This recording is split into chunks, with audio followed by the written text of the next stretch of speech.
Friday night and the lights are low, looking out for a place to go, where they play the right music, getting in the swing.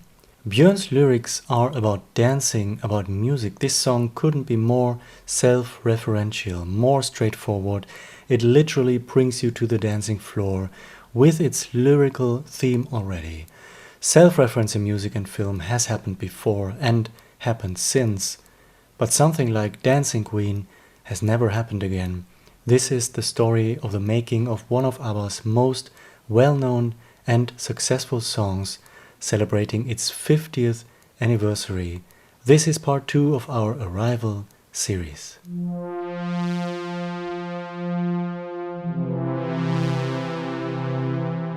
Dancing Queen has so many milestones in ABBA's legacy, not only in terms of its immense success.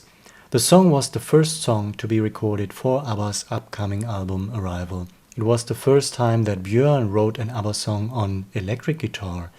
It was the first ABBA song to be produced on a 24-track tape machine. The first and only time that ABBA was filmed in the recording studio. The final time that ABBA recorded at Glen's studio. The final time that Sven-Olof Waldorf did string arrangements for ABBA. The first and only time that ABBA went to number 1 in the United States, and Dancing Queen became ABBA's first music video that was released in 4K. The legacy is immense. But how did it all start? Like just starting playing anything.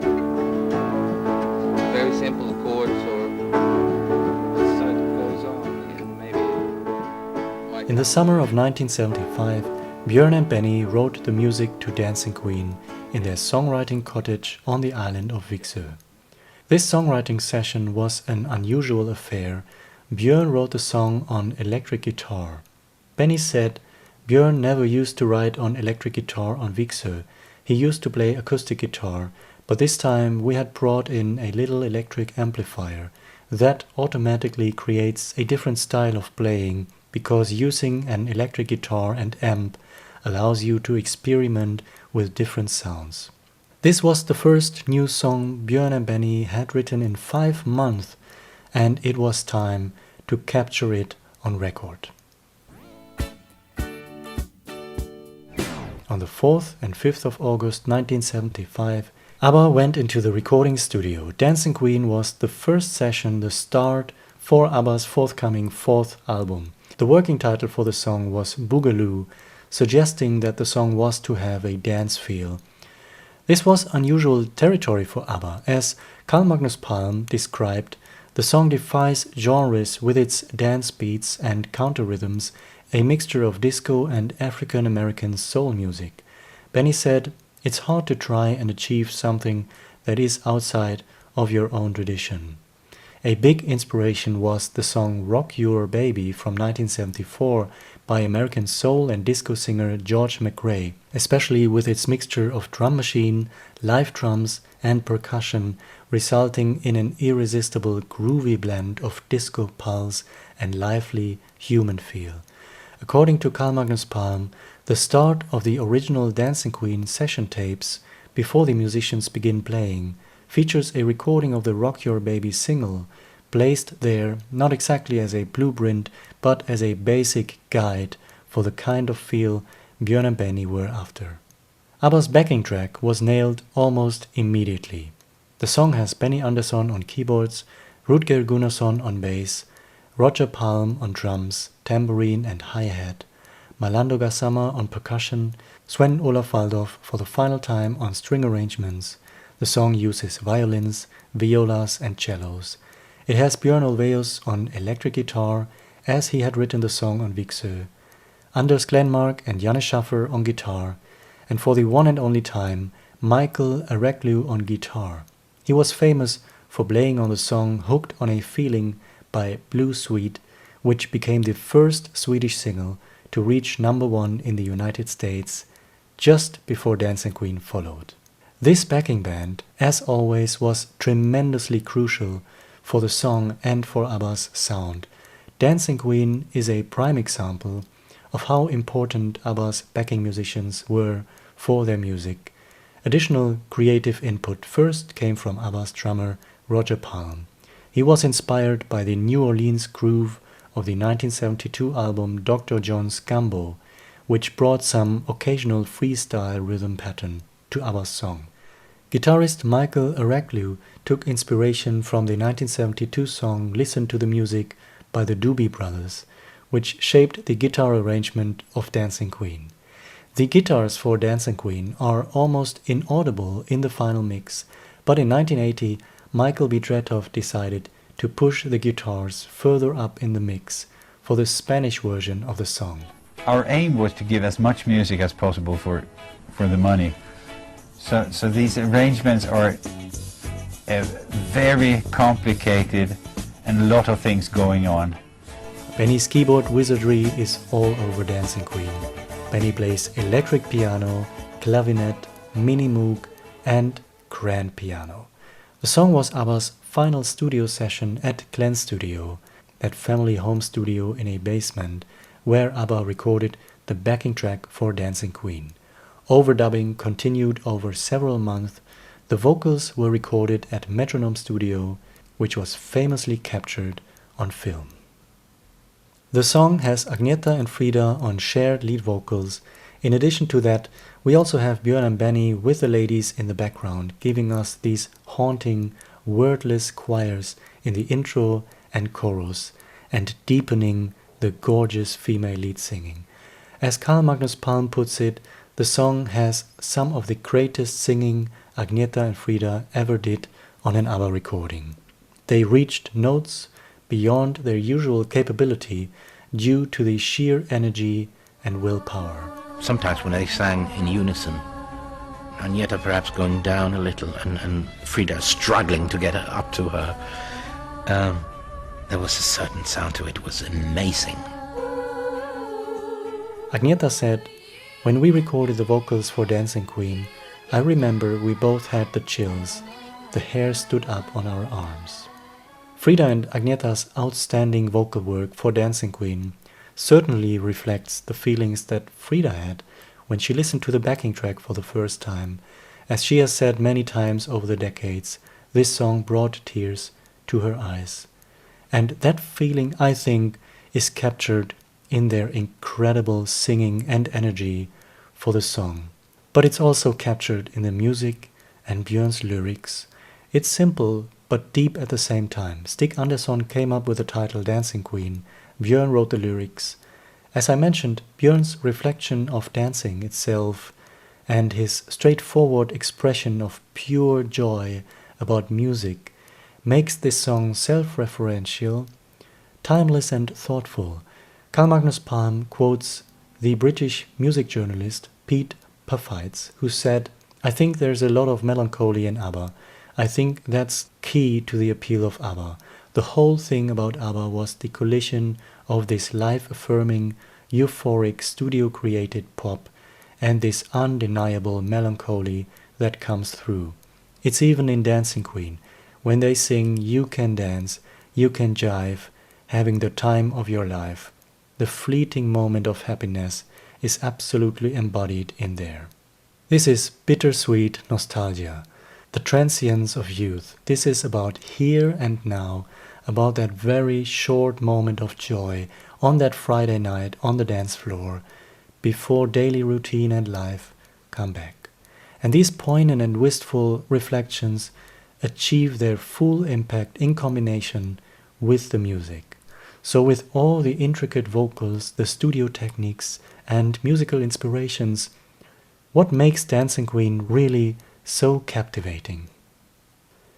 The secret to that timeless quality and the immense feeling of euphoria may be that this song brings all of the aforementioned elements together in a variety of contradictions. The misleading tempo, the usual disco hit, has 120 beats per minute.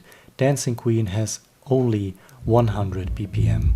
This is relaxed euphoria. It gives the song almost an easygoing, majestic feeling, but it still makes you want to dance. The bass is constantly moving forward, the drums are hypnotic, and in addition all the piano interludes complement the rhythm and excitement.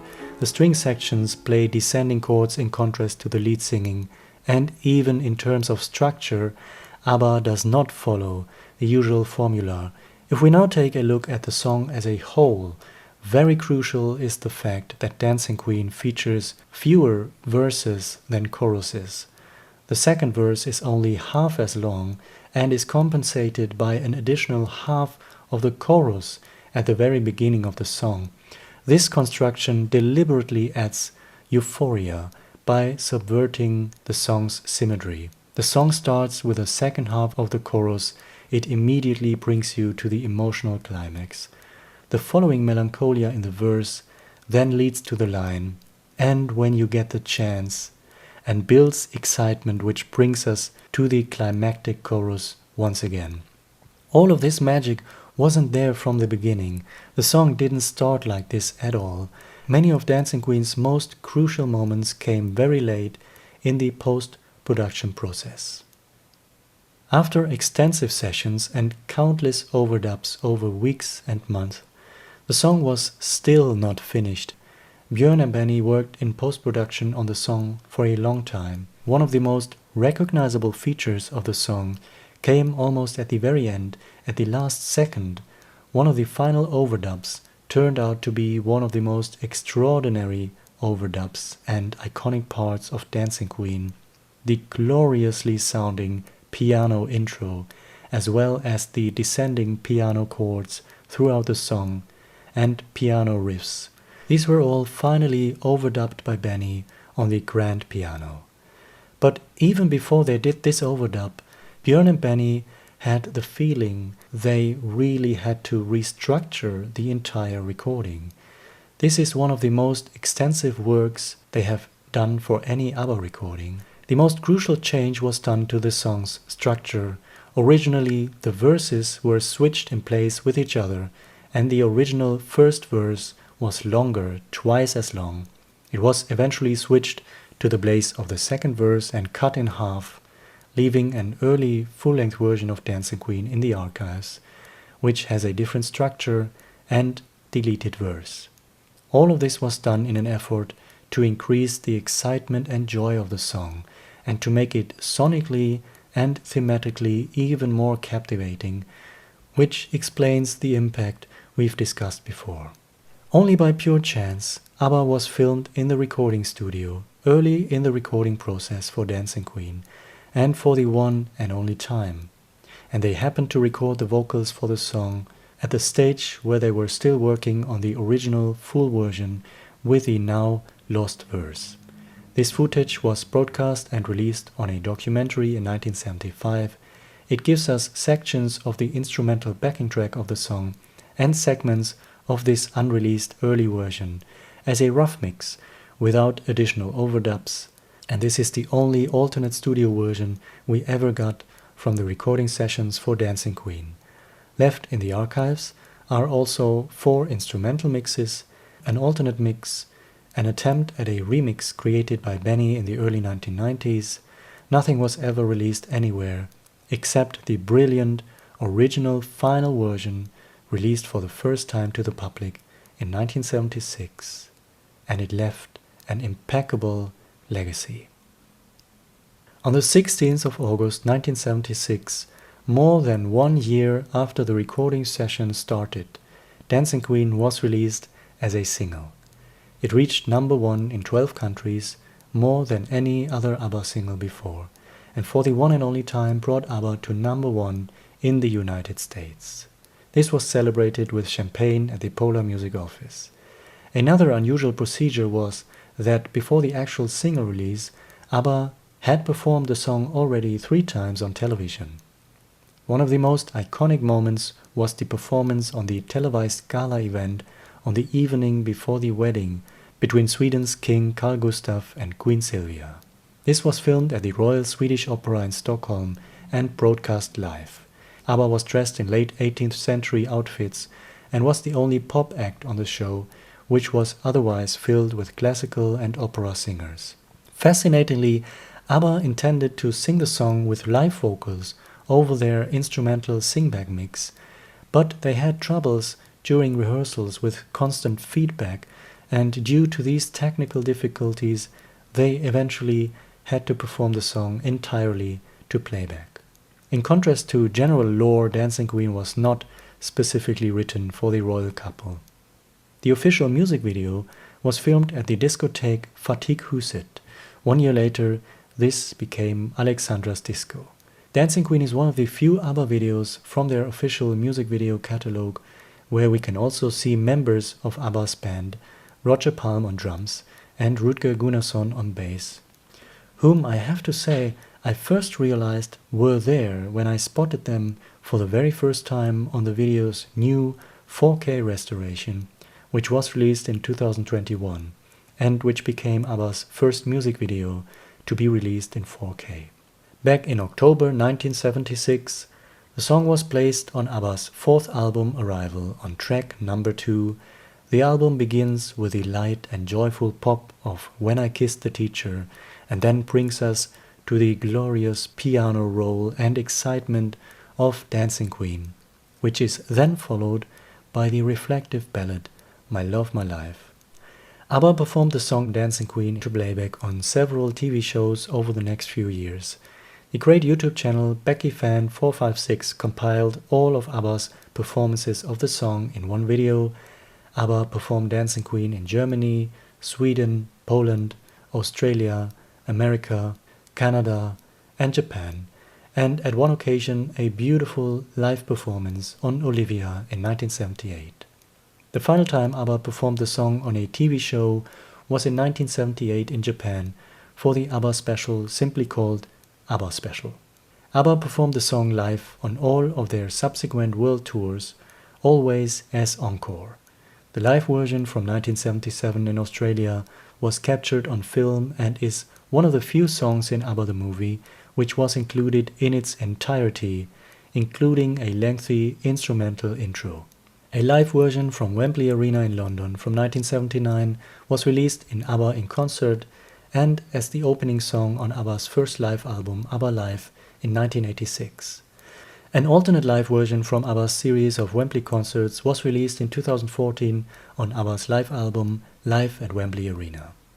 In 1993, Frida re-recorded Dancing Queen as a glorious a cappella arrangement together with a real group, and this recording was performed by Frida for Queen Sylvia's 50th birthday party, again at the Royal Swedish Opera House. This performance was released in 2005 on Frida the DVD. Dancing Queen is one of the few songs to be featured in both Mamma Mia films and soundtracks, re-recorded and produced by Benny Andersson. In 2012, a 1-hour documentary was created called Dancing Queen about the making and impact of ABBA's most famous song. In 2015, Dancing Queen was inducted into the Grammy Hall of Fame. On the 14th of August 2026, the song was released for the first time in Dolby Atmos, which we will be diving into very soon. But for now, we are celebrating the 50th anniversary of Dancing Queen. So let me know in the comments below, what are your thoughts and feelings, your memories and stories with Dancing Queen? How was that summer of 1976 for you, or whenever you listened and heard this song for the very first time? Let me know in the comments below. Thank you for watching. Alright, until then, hey då!